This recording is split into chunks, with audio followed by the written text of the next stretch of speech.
Babangon po kami na taas noo ulit, nakangiti at papatunayan namin na ating mga kababayan, ang ating mga Pilipino, we can get through anything with the help of you, Lord Jesus Christ.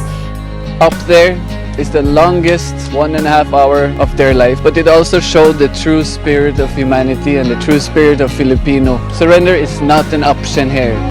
Kahit ganun, dapat think always positive. Kaya pa sir, kayang-kaya.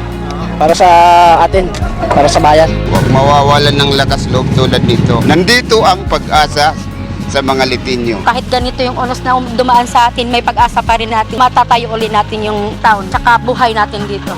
Kahit labo yung buhay ngayon, may ano pa rin yung Pasko. Buo pa rin ang pamilya namin.